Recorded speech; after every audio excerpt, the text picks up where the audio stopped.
Creating great products isn't just about product managers and their day-to-day interactions with developers.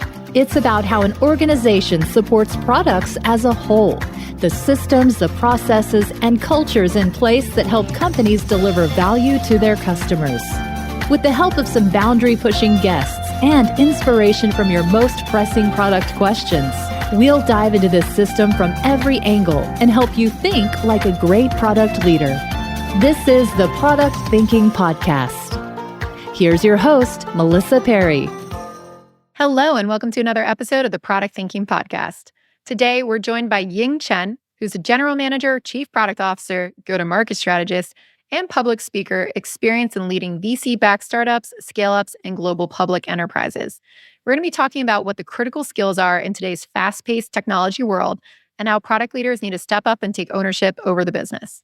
But before we talk to Ying, it's time for Dear Melissa.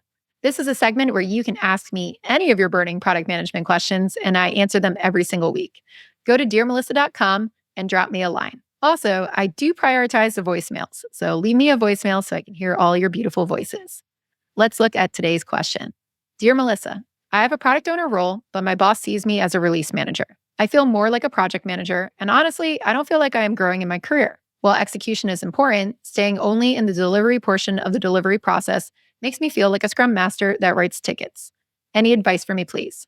I'm very sorry that this is actually happening to you, and it's really common out there. I do get this question a lot. Now, let's start to think about things that you can do to maybe shift the conversation or shift the perception about how you do your job and why you're there.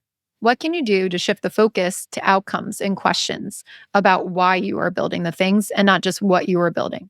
Can you start conversations with your boss where you say, okay, great, here's the thing that we're building. What do we expect to happen when we actually release it? What kind of metrics do we believe will move for our customers? Which customers do we think this will affect? I want to make sure that I instrument this so we can go back and make sure that it's doing what we expect it to do. That's a great way to start. Just by saying, you're not arguing here. You're not saying, just don't give me solutions. You're not saying, oh, I'm only focused on delivery. Now you're just asking questions and you're tying it back to your role. I want to make sure it gets instrumented in the right way. I want to make sure that we're actually able to measure this when I put it out the door. When you start to ask those questions, now you can go back and monitor for yourself if it's working or not. If it isn't working, this is your opportunity to say, hey, this didn't hit our expectations. Maybe we should iterate on this. Maybe now you could start to show that we're moving towards a different way of working, right? You're not just a release person. You are somebody who's asking questions, who's thinking about the bigger picture, who's getting ahead of the things and proposing what to do next, right? What to change, how we make strategic decisions. That's one simple way where you can actually start trying to change the conversations that people are having with you. But you do have to be proactive about it. Instead of asking for permission, just go do what you think you should be doing and then ask for forgiveness if needed later. But rarely do we actually have to ask for forgiveness. I perceive this as long as you're not slowing the delivery down, people will be okay with it, right? But start poking, start asking questions, and do it in a way that comes from an earnest curiosity instead of, I don't think I should be doing this. I don't want to be a delivery manager. That's not the tone we want to take. It should be more like, hey, I'm curious about how this is going to affect this. Can I write this down? Or I'm curious about this. This starts having the conversations that we need to be having about, are we building the right thing? Now, if you tried this and it did not work, now we got to look for where we want to go and grow in our career. I firmly believe that if you want to get better at your craft as a product manager, you need to go work for great product leaders. So if your boss doesn't recognize that being a product manager is more than just a release engineer, then that's the time to maybe look for a new job. So you want to try to take ownership over what you can control, try to do the best you can there. But then at the end of the day, if you're not able to practice your craft here, it may be better to look for other opportunities outside of that company or outside of that leader and find somebody that you can actually learn from. That's what I really would be focusing on. But first, try poking. Try taking ownership of what you can control. Try not just asking if you could go do things, just go do them, right? To see if you can make it work and for the best interest of the product. So start small. Start with a few key practices that might help. Ask those questions, maybe set goals, see if you can instrument it. Maybe go talk to a customer, see if you can validate things. This type of work here is going to help people change your perspective of what you're doing. That might get you a little bit further. So I hope that helps. And I know this is a very tough situation to be in, but do think about, where can I actually learn? What control do I have? Because you do probably have more control than you think you do. And what can I do to feel like I'm learning? All right, now it's time for us to go talk to Ying. Are you eager to dive into the world of angel investing? I was too, but I wasn't sure how to get started. I knew I could evaluate the early stage companies from a product standpoint, but I didn't know much about the financial side. This is why I joined Hustle Fund's Angel Squad.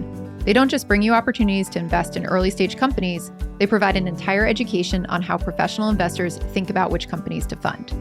Product leaders make fantastic angel investors, and if you're interested in joining me at Angel Squad, you can learn more at hustlefund.vc/MP. Find the link in our show notes. Welcome, Ying. It's great to have you on the podcast. Thanks, Melissa. Nice to be here. So you've had a really interesting career where you've worked for a lot of really large enterprises and you've worked for startups as well. Can you tell us a little bit about your product management career so far and why did you bounce between these two? I think you can probably see in my experience at this point, it's about 50-50 in terms of that enterprise versus startup. So at the end of the day, I'm a builder at heart. And it really doesn't matter if I'm building the offering inside of a startup versus an enterprise. I think I just developed an appreciation of what doing product at an enterprise can be versus at a startup. So I think a lot of us have heard oh my gosh, it feels like when you go to the enterprise, things move slow. I disagree with that. I think of enterprises as a great learning ground, particularly for young product managers who are maybe coming out of another career or basically coming out of school, want to get into product management. When you go to an enterprise, because by nature, it's highly matrixed, so you're going to be dealing with a lot of experts in their respective function. So it's actually a really good learning opportunity for somebody to really understand what really good can look like. At the same time, startups have their value too, which is now that you can understand what good can look like, startups offer this great opportunity for you to do more because typically startups are not as matrixed because there's just not as many people. And what you get to do is to be able to wear multiple hats and being able to get closer to kind of the entire operating model of a particular offering that you're working on, closer than probably what you can get to from an enterprise perspective. So I don't think there's a right or wrong with either one of those approach. I think the question that, I ask myself and I invite everybody to ask themselves is, what kind of situation brings you energy? What kind of situations do you feel like your skill set best aligned? What kind of operating model? Enterprises, you have to be a really good communicator and you have to be the master of alignment because there's a lot of functional teams. At a startup, you have to be comfortable of the proverbial, the songwriter, the graphic artist, the performer. So you have to wear a lot of hats basically. So again, I think it really depends on what kind of experience energizes you and make sure that you understand what you're kind of, leaning into in terms of your skill set. When it comes to working in enterprises versus startups, what are the different factors that people should take into consideration about how they actually operate, what their strategies look like, and how does it affect what you do as a product manager?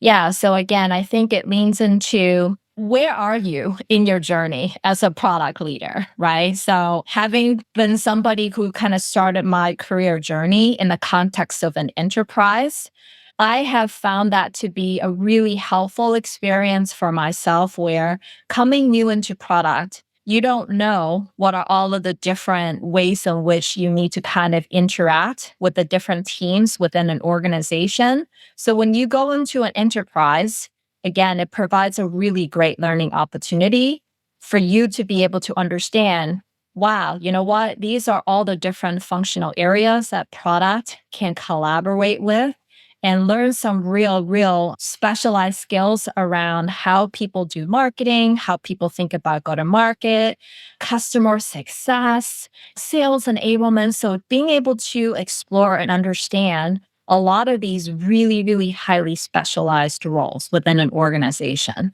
So at the end of the day, it's somebody that is looking to learn.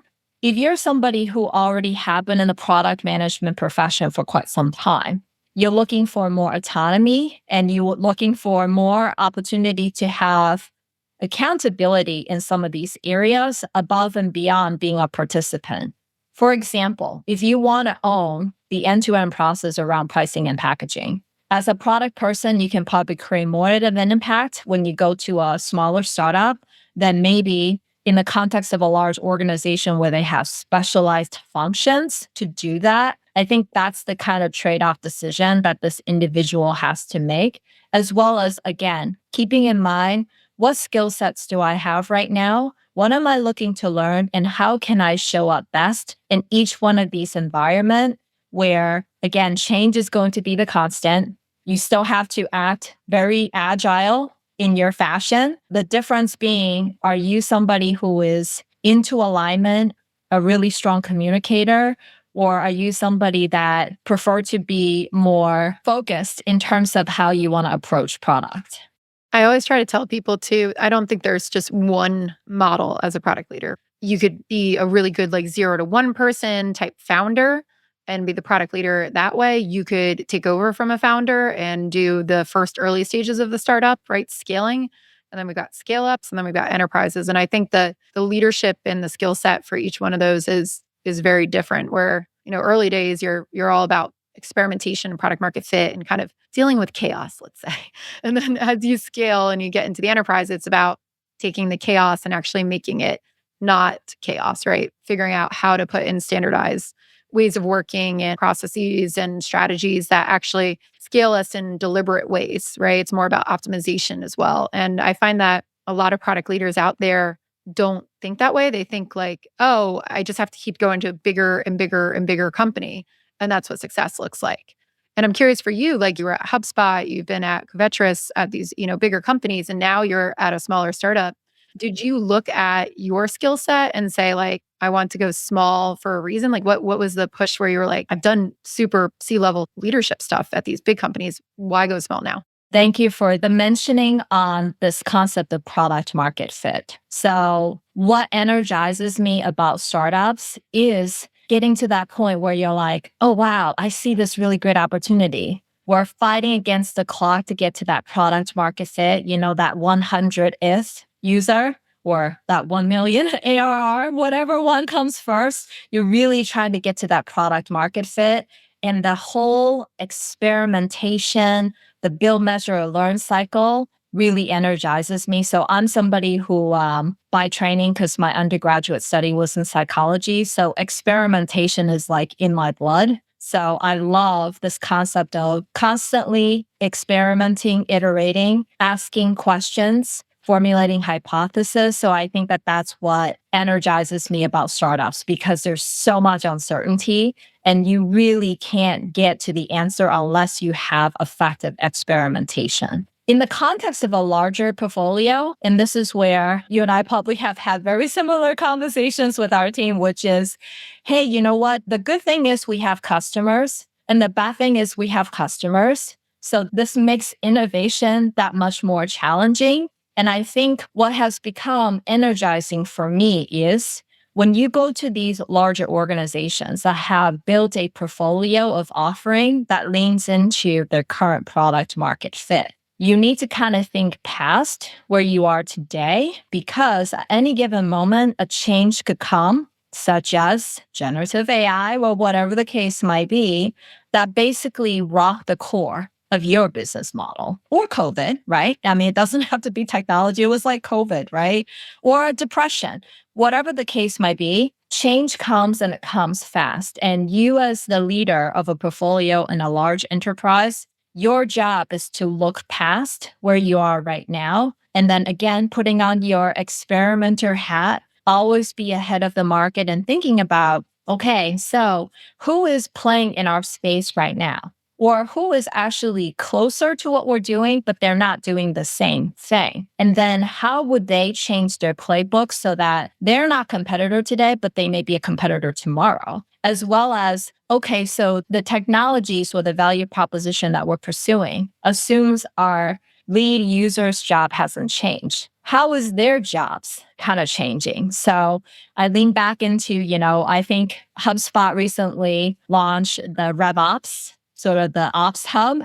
And this is absolutely looking at how the jobs of our adjacent users are actually changing and lean into that kind of innovative thinking. So again, don't look at having the customer as being a pain.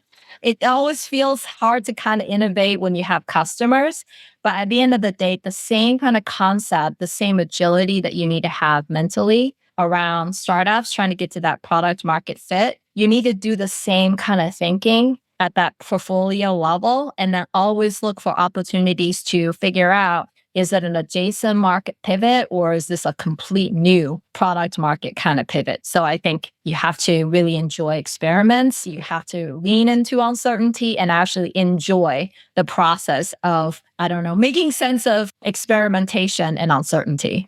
In larger organizations, I find that they struggle with this innovation piece that you're talking about. And it's not just from the concept of, hey, we should be innovating. They all, want to say that, but it's the managing piece of it to make sure like they have enough budget to do it. They're putting the appropriate attention towards experimentation. I see a lot of them just like go all in on unvalidated ideas.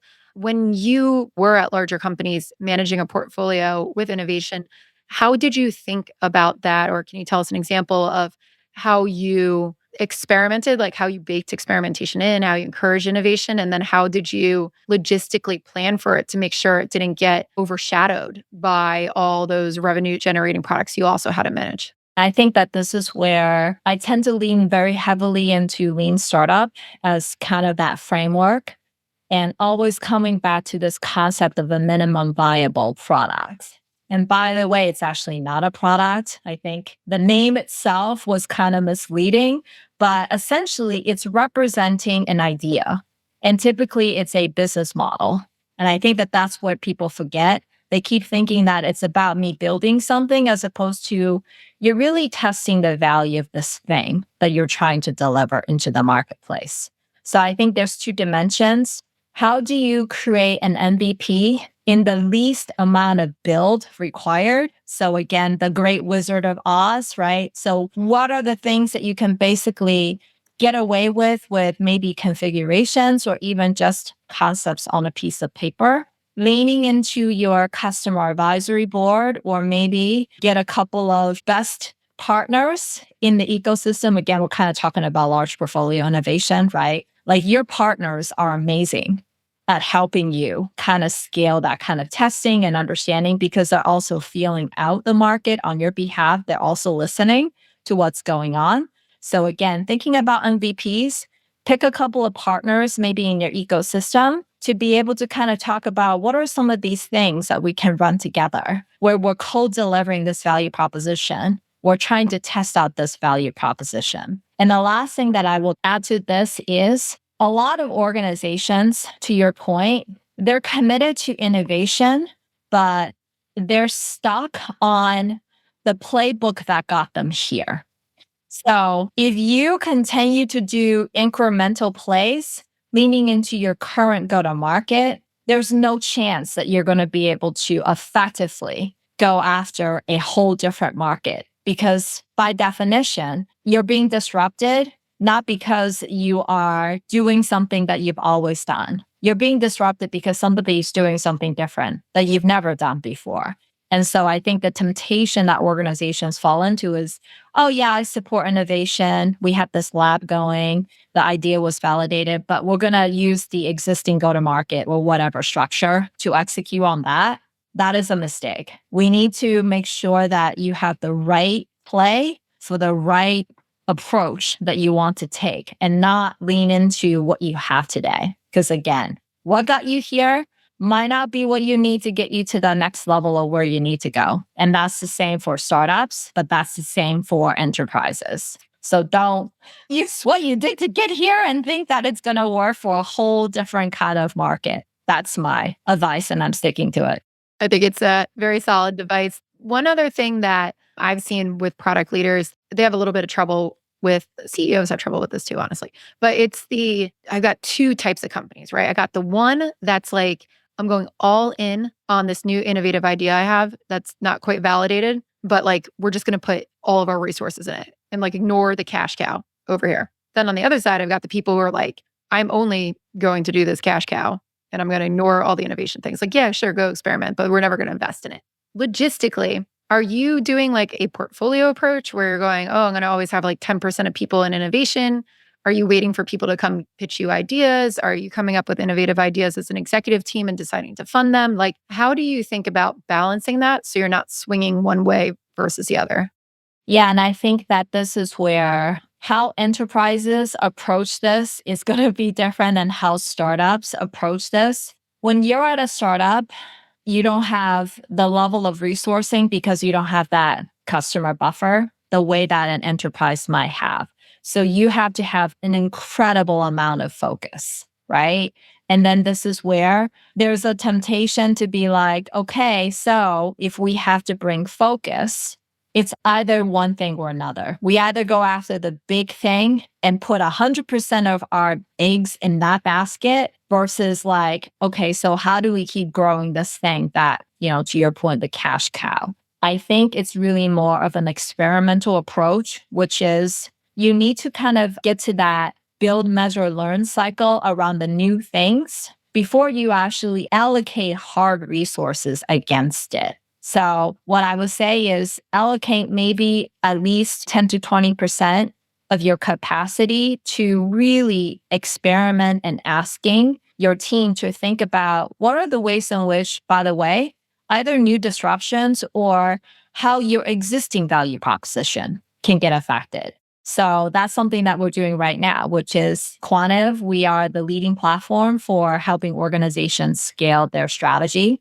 And the major ways in which organizations scale their strategy is through the implementation of OKRs. So again, the OKR market has seen lots of ups and downs. But in addition to sort of the OKR, which is our core, like strategy execution is our core business, we're actually also investing in understanding how we can elevate. How do we help address the strategy gap between people who are doing the bet creation, linking it to execution, and how do we close the gap on measuring the effectiveness of the bet that companies are trying to make? So the challenge is, if we just say artificially, let's split this amount of capacity versus this amount of capacity, it's going to change. It's going to change because you're going to be at some point, you're going to have more insight about what it actually takes for you to run that innovation project. So I guess my advice is start with some allocation, but don't be tied to it.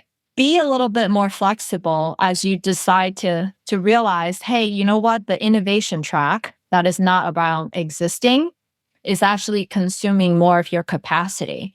And that might be okay. That will actually force into you making a better decision about how you should think about existing capacity. When you're talking about the enterprise, though, again, I still feel like it's the same because enterprises, they may have more resources. However, it's not unlimited resources either. And you have a book of business that you have to protect. So again, I would say give yourself some room to learn what you actually need. Don't cement on it, and then always be making those trade-off decisions about, okay, so is this more aligned with what we're trying to go versus, hey, you know what, we have to keep the cash cow fed or starve the cash cow in order to generate this, to power up the stars, right? So I'm just trying to make sure I'm not mixing the BCG growth. I think that's the cows and the stars. I worked with the CTO. We would talk about sacred cows all the time. So we were talking a little bit about this, and I want to expand on this area. You mentioned how product leaders always need to be looking at what's evolving in the market, otherwise we'll be disrupted. And especially today, things are changing so fast. You mentioned generative AI. There's a lot of movement out there with the pace of technology. How do you think that's affected the skills that are required to be an exceptional product leader in today's day and age? So the one thing that I'm sure about, having survived, I want to say maybe a handful or maybe like a dozen of these disruptive innovations. So I'm going to bring this back a little bit. So hopefully you don't mind. Remember when robotic process automation, RPA, that was super crazy. Remember when we talked about blockchain and at some point you're like, does everybody need distributed ledger? Right? So there was blockchain. Remember chatbots? I think people try to forget about chatbots and they just thought, hey, you know what? Chatbots have always been super smart. I have a collection of like research that basically said people think chatbots suck. They're stupid. They don't know what they're doing.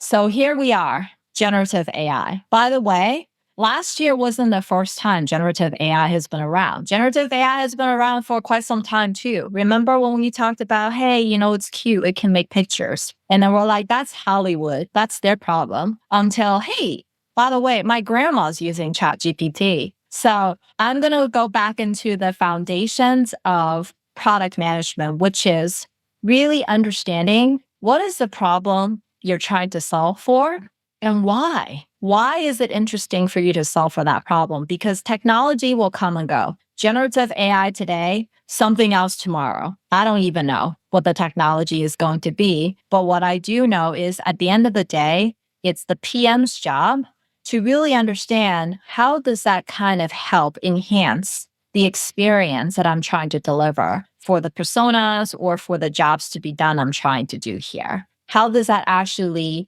create more value to what it is that can be accomplished today? Rather than, hey, you know what? Yeah, I can tell you, sure, go pick up a course, learn LLMs. Sure, that's going to be helpful for you. Learn about the technology rather than not learn about the technology. But I think it's more useful leaning into old school framework, such as jobs to be done, really understand how do you understand what is it that people are trying to hire your software for.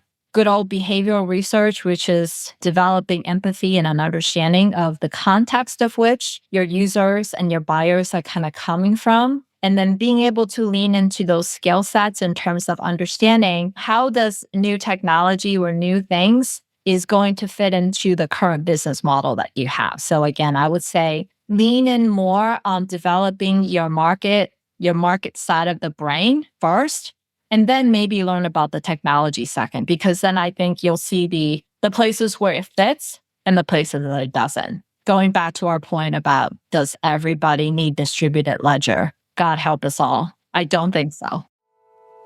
Did you know I have a course for product managers that you could take? It's called Product Institute. Over the past 7 years, I've been working with individuals, teams, and companies to upskill their product chops through my fully online school. We have an ever-growing list of courses to help you work through your current product dilemma. Visit productinstitute.com and learn to think like a great product manager. Use code THINKING to save $200 at checkout on our premier course, Product Management Foundations. I see the same thing now as we were talking about with generative AI. Everybody's like, oh, I need an LLM. And I'm like, for what? What are you using it for? And it's funny because a lot of people will say, I think companies are all looking for the buzzword. So people ask, what's your AI strategy? And they're like, oh yeah, we use AI a lot internally. And you're like, for what? And it's like, oh, to ask questions of ChatGPT. It's like, that's not a strategy. Like, yes, I'm glad you're doing that. Everybody should be leveraging it, but that's still not a strategy for AI. It's a lot of, I feel like throwing things at the wall and seeing what sticks right now when it comes to that. Okay, so this is good advice. Do not concentrate on the technology first, concentrate on the market first, and then see if technology can actually solve that problem. What else? What else should people be worried about with this pace of change? We're also talking lately about like ZIRP, zero interest rate. We're past that. What have you seen change as a leader compared to those times versus what people expect of you now? It's actually been very interesting to me where I think a lot of us get these calls from recruiters that's like, hey, you know what? What we really need are strategic or very strong product leaders that have that go-to-market mindset, which for me, it's kind of interesting because having been in this role for a long time, I'm not going to say how long it's been, but it's been decades at least. It's interesting to me that I've always thought of the PM role as the coming together of understanding of the business, strong understanding of the go-to-market, as well as being able to figure out what is the most effective way to actually execute on that strategy. And so for me to hear after all this time, somehow people like us that sits at the intersection of understanding what does a good business look like versus what you should build and how you should build it. It's actually more of a unicorn concept than I realized. So my advice is the best thing that you can do for yourself as a product manager is to really develop your business side of the brain. Pragmatic marketing has a good framework. I know everyone's like, oh my gosh, it's been around forever, but I think it has a really good depiction of what we mean when we say develop the go-to-market side of your brain. It comes down to understanding pricing and packaging. You don't have to lead it, but you have to understand how it fits. Strong understanding of the KPIs as well as the metrics that matter within your business. If you're in SaaS, I think we have all these lessons on NRR, ARR. You got to understand all the R's and how product kind of fits into the R's. In addition to obviously NPS, I'm sure that could be another debate for another conversation, but the importance of understanding what you're building and what you're trying to get to fits into the business. So I would say, you really have to start to take on that business owner kind of mindset where you don't have to own every single function, but you have to start to understand and put together all the dots in terms of just because you build it, people are not going to come. Is what you're building and who you're going after actually lean into the unfair advantage that you have as whatever organization that you have. And again, the model that I like to use is the lean model canvas. I don't mean the canvas itself, but I think the canvas is a good reminder of thinking about when you're talking about a product-oriented company, especially in the SaaS context, it's not good enough to just figure out what is the product, the features. It's thinking about your entire organization as an asset of how you would show up in the marketplace. So again, I would lean into, if you need something to kind of ground your thinking on understanding what I mean by that, definitely take a look at the Lean Model Canvas. It's a really good way to help you understand how the product itself is not detached from your organization's ability to reach the market that your product is intended to reach. So I would say really lean into that market, the commercial side of your brain, and then make sure that while you're excited about technology, what are things you can build, but don't lose sight of what should be the problem that you solve for. What is the impact? How do you need to show up as an organization? So that will save everybody, including yourself, a lot of pain, a lot of suffering in terms of, I built this, nobody used it, nobody's buying it, we're still experiencing churn and things like that. That's a good blast from the past. I forgot about the lean canvas and I used to teach it all the time, but I do think it's more relevant now for product leaders more than ever. And I remember when I did first start teaching it to product managers, everybody would complain because it's got these segments that say like cost structure and revenue streams on it. And they'd be like, oh, I don't need to know about that. Like, I'm just a piece of this large enterprise. Why would I have to fill that out? And it's so telling about how we swung so far from the business, I think, as product managers. And you're right, that's like one of these big gaps that I now see in product managers because we became so overtly either technology focused or we swung so far on the customer side, almost became user research focused. But we've always been like supposedly right in the middle of business, technology, and customers. And it's that business piece that's really getting passed over right now. So I see a lot of product leaders who are coming up the ranks and they don't have that business knowledge. And it's something that I teaching on CPO Accelerator. It's like, how do you actually understand the financial aspects of your company and what growth drivers are going to make it succeed and how companies win? And I think that's so important. One thing that we were talking about a little bit as well, before we started was this concept of a GM role and a product leader role. And you actually played that role at HubSpot and you've also been a chief customer officer. What have you been seeing take shape with this like hybrid GM product leader role? And how's it different than just a traditional product leader without the GM? Definitely agree. So I'm also starting to see this emergence of this GM and, head of product kind of role. I think it kind of evolved from this need that organizations are realizing that just because you build it, like I said, it's not going to have an impact on the key metrics that matter for your business unless you're intentional about aligning what it is that you're doing with how you can actually go to market. where are the competencies that you have in your go-to-market? And that's why, to your point about we on the product side, because we originated and, to all of the movies, right, about, hey, you know what? Product managers have, I guess, skill set. We're good with people. I guess we have people skills. We're good with talking to the customers. We're good at bringing back what the customers need to the engineers who want to focus on solving the problem. And so we're like the translator. But what we forgot in that process is that by the way, that's really more project management, right? That's hey, there's something that needs to be done, go get it done. As opposed to product managers, our job is to make sure that we understand the why. Why are we doing this? Should we do this? So I do feel like organizations are starting to realize that having somebody who is just focused on building the things and bring it to market is not going to help them be competitive, and it's not going to be sustaining their advantage without that connection to the key metrics within the business that matters. And that's why the general manager concept, it's actually more relevant, probably in non-SaaS kind of context, but we're bringing that into SaaS because of this need that we need to be able to have a single hand to shake when it comes to, we have this product. How is it contributing to the key metrics within the business?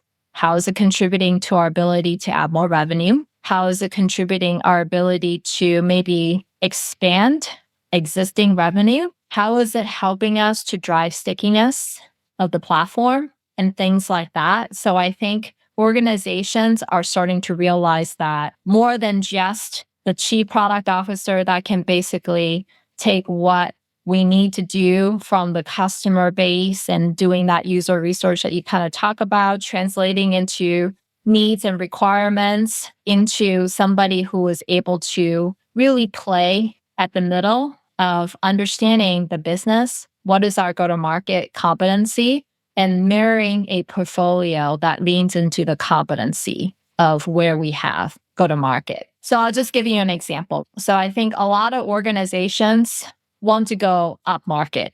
However, maybe their competency is really around small to mid-sized business. So if you bring in a product leader and you say, you know what, build me a product that is worthy of enterprise segment, but you don't augment your go-to-market, guess what's going to happen? You're going to build this product that you don't have the professional services team that can support the expanded services that you're going to need to serve the segment. You also have account executives that can't speak to an enterprise kind of persona, such as the CTOs and the CIOs of large enterprises that are going to come at you with 500 different attestations that you have to pass. So this is why I think it's really important that this emerging role of a GM and product kind of come together, because you need to understand what is the context that you're going to be asked to deliver this offering and what is the right approach. Oftentimes, people just want to build.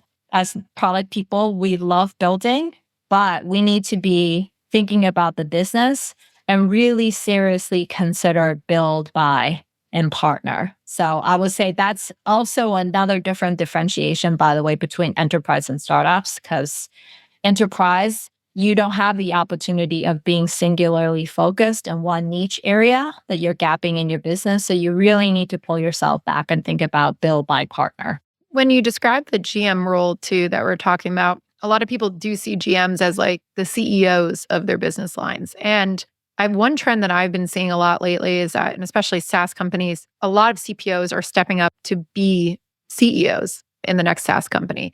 And the way that you're describing it, it sounds pretty key to me. And that's what I've been seeing as well, is that, as a CPO, or a GM in that area, you do have to worry about the go-to-market, the sales side, the product side, the technology side, all of those things to actually pull together and provide direction. Have you been observing that out there as well, where you're seeing a lot more product people take the helm and lead these companies?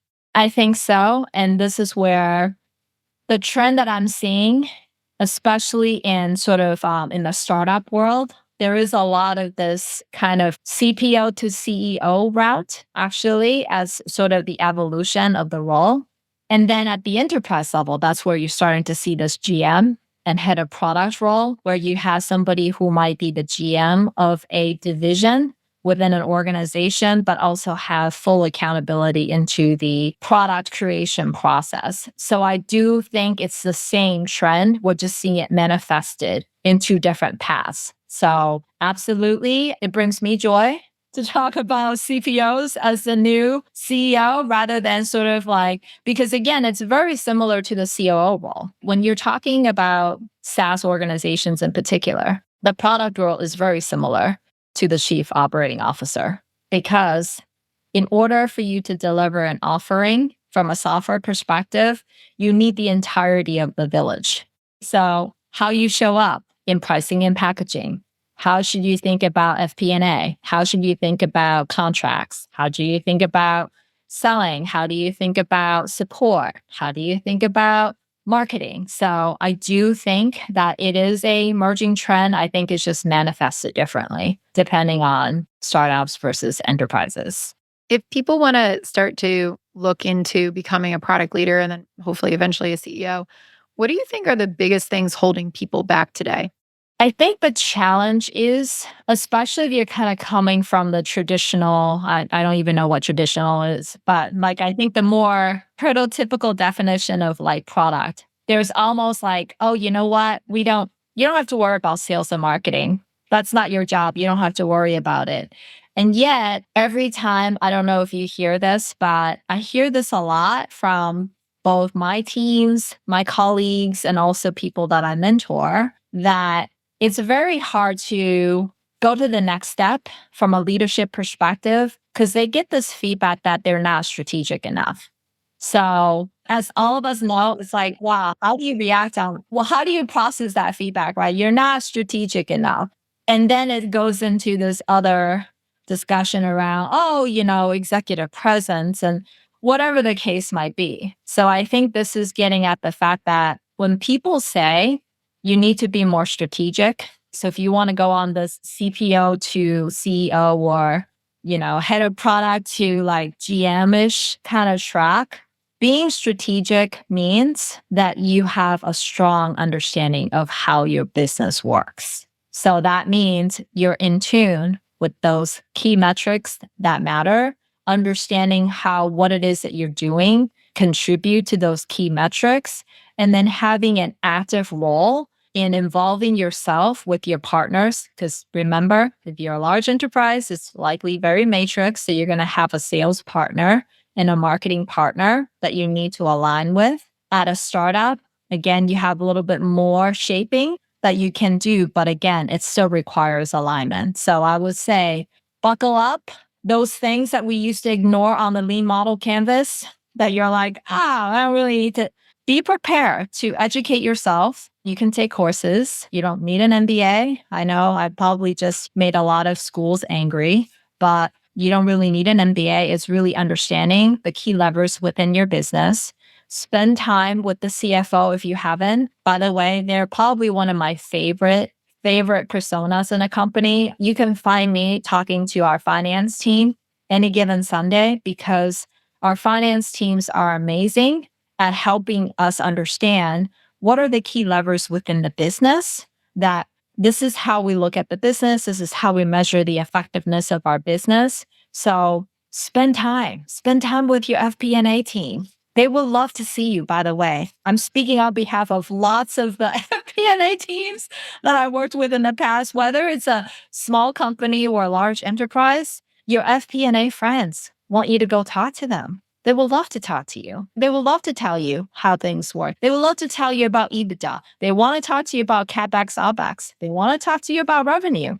Just go talk to them and talk to marketing and sales as well. Make sure that you have a really strong line of communication. But I would say definitely tap into your finance team. They're there to help. They're really funny, by the way. So I'm hoping I'm crushing a lot of these prototypes of like, I don't know. I have a lot of feedback from my finance teams and finance leaders like, are we really that scary? And the point is, no, they're not. They're really great. So I don't know. If I have an unsung hero, I would just say finance, trove of information, amazing partnership. Go talk to them. They love to hear from you. I hope I didn't just set everybody up for lots of appointments, but so learn about the business. Talk to your finance leaders. Talk to your finance team. They're there to help. They want to help. Yeah, that was super helpful. Amazing advice for us, Ying, in this episode. Thank you so much for being with us. If people want to learn more about you, where can they find you? I'm on LinkedIn and I'm also on Twitter. So again, you can find me, YChen42 on Twitter. And also you can find me on LinkedIn with the same handle. So hopefully we'll see everybody there. And we will put those links in our show notes at productthinkingpodcast.com under Ying's episode. So you can just grab them there. Thank you for listening to the Product Thinking Podcast. We'll be back next Wednesday with another amazing guest. And in the meantime, you can submit all of your questions about product management to me at dearmelissa.com, and I'll answer them every single Wednesday. We'll see you next time.